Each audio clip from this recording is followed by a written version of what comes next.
many people make a mistake. They believe that if they simply give more love, they will finally be appreciated.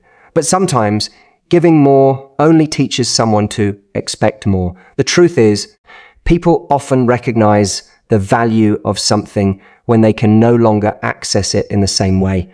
Not because you should play games, disappear to manipulate someone, or manufacture jealousy, but because healthy distance creates clarity. When you stop chasing, stop over-explaining, and stop constantly trying to prove that you are worthy of love, the other person is finally left alone with the reality of what your presence meant. And suddenly, the little things become noticeable. The person who always checked in isn't checking in anymore. The person who always made the effort isn't carrying the connection anymore. The person who was always available has developed a life that doesn't revolve around receiving approval. And that shift can be deeply confronting.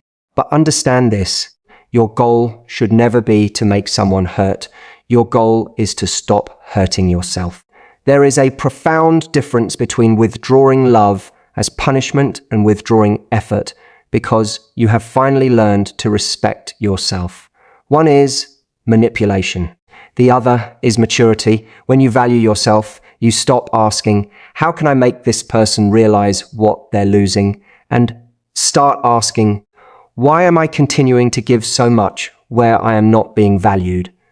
That question changes everything, because love should not require you to constantly audition for your place in someone's life. You shouldn't have to compete for basic consideration.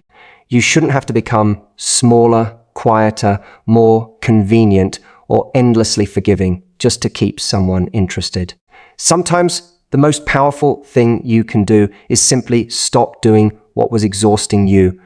Stop initiating every conversation. Stop fixing every misunderstanding. Stop carrying the emotional weight for two people. Stop proving your loyalty to someone who keeps questioning your worth.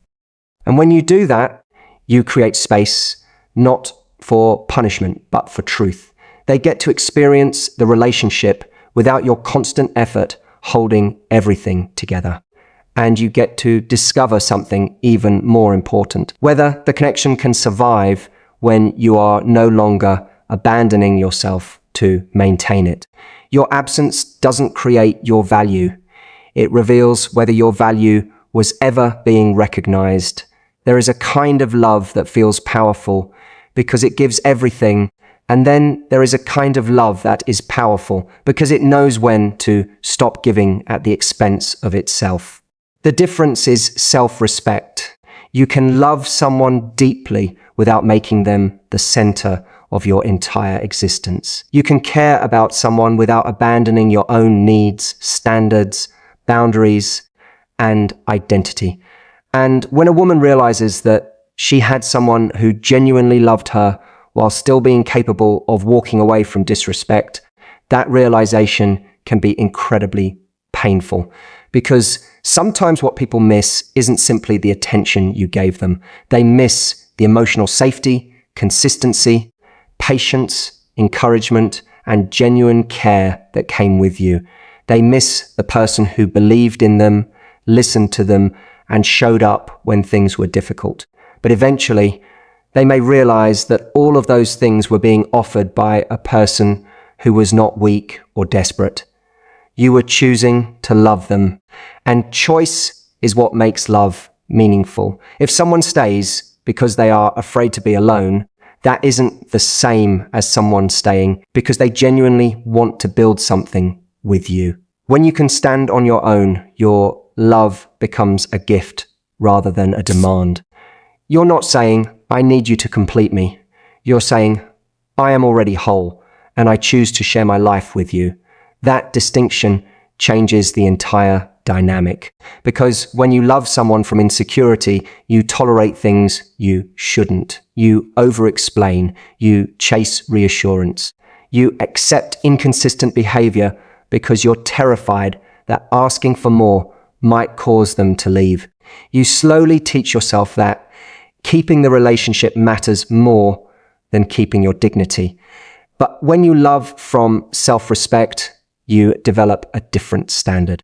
You can say, I care about you, but I cannot continue participating in something that consistently hurts me. You can walk away without hatred. You can forgive without reopening the door. You can miss someone without believing that missing them means you should return. And that is the kind of strength people remember, because eventually someone may look back and realize they really did love me. They weren't trying to control me. They weren't trying to possess me.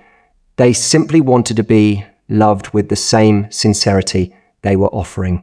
That realization can be difficult because it removes the comforting excuse that you were never loved properly. Sometimes you were loved deeply. You simply didn't recognize its value while it was available. But your purpose is not to make someone regret losing you. Your purpose is to become the kind of person who never loses themselves trying to keep someone else. Love should add to your life, not require you to disappear from it. There comes a point in your life when you realize that you cannot convince someone to see your value. You can explain your intentions, demonstrate your loyalty, give them your time, show them your heart, and continue offering opportunities, but none of that guarantees appreciation. And one of the most liberating lessons you can learn in relationships is this: your worth is not something another person gets to vote on. When someone consistently undervalues you, the natural reaction can be to try harder. You think, maybe if I communicate better, give more, become more understanding, or show them how much I care, they'll finally recognize what they have. But love should not feel like a sales presentation where you're constantly trying to convince someone that you're worth choosing. The moment you stop trying to prove your worth, something inside you changes. You stop sending the extra message because you're afraid silence means they're losing interest. You stop explaining yourself repeatedly to someone committed to misunderstanding you. You stop competing with distractions for someone's attention. You stop accepting crumbs and calling them a meal simply because you desperately want the relationship to work. And this doesn't mean becoming cold. It means becoming clear. There is a difference between having a soft heart and having no boundaries. You can remain compassionate while becoming unavailable for disrespect. You can wish someone well without continuing to chase their approval. You can care about their feelings without sacrificing your own emotional stability to protect them from every consequence of their choices. Sometimes the most powerful statement you can make is not a speech. It is a decision. You don't announce that you're leaving just to provoke a reaction. You don't threaten to walk away hoping they'll suddenly become afraid. You simply recognize what is happening and decide that your life deserves better. That's when your energy changes. You become less interested in being chosen and more interested in choosing wisely. You stop asking, how do I make them love me? And start asking, does the way this person loves me actually align with what I deserve? That question protects you, because someone can desire you and still fail to respect you. Someone can miss you and still not be capable of giving you a healthy relationship. Someone can be attracted to you and still not appreciate your presence. Chemistry is not commitment. Attention is not consistency. Words are not character. So don't spend your life trying to convince someone of what they should already be able to see through your actions and their own experience of you. Let your standards speak. Let your boundaries speak. Let your absence from unhealthy patterns speak. And most importantly, let your life speak. When you no longer need someone else to confirm your value, you become free from the exhausting cycle of proving yourself. You stop performing for love and start participating in relationships where love is mutual, intentional, and freely given. Sometimes the deepest realization doesn't happen when you walk away. It happens later when someone realizes that the person they once had access to is no longer available for the same old dynamic. You haven't necessarily become bitter.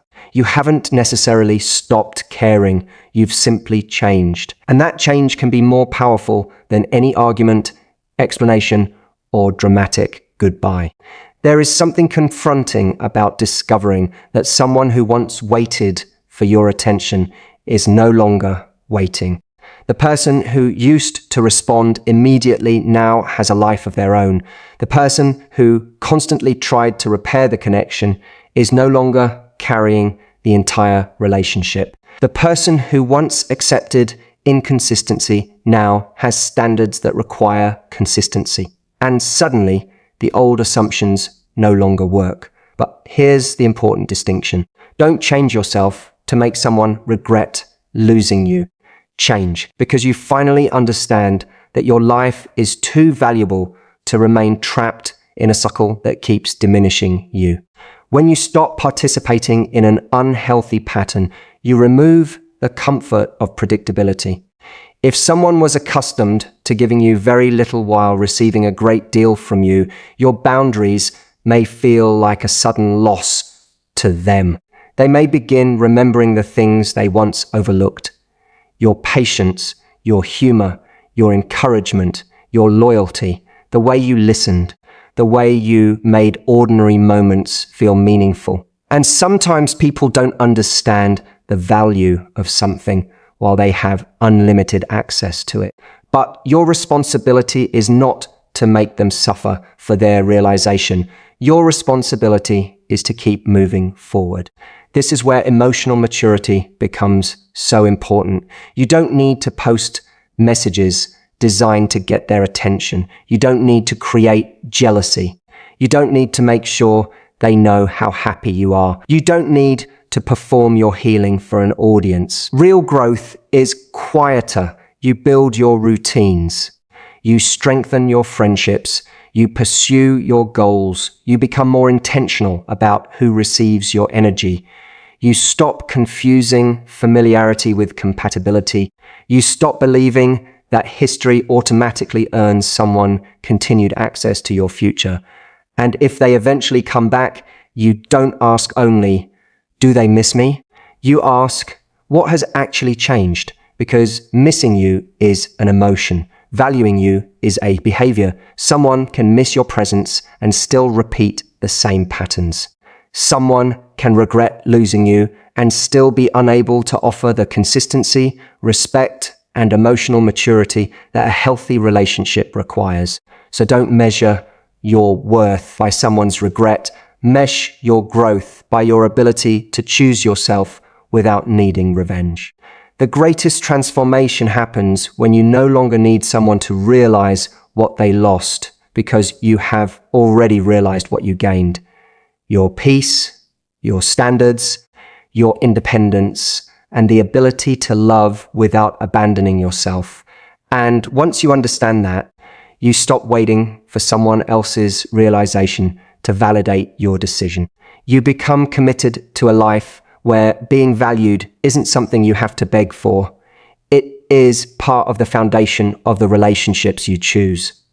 The deepest pain of being undervalued is not always losing the person. It is realizing too late what their presence meant. But remember, your purpose is never to make someone regret losing you. Your purpose is to stop abandoning yourself just to keep someone else. When you stop chasing, stop proving, stop accepting less, and start honoring your own standards, something changes. You become peaceful, grounded, and emotionally free. If someone recognizes your value after you step away, let that be their realization, not your mission. Your worth existed before they noticed it and remains intact whether they choose you or not.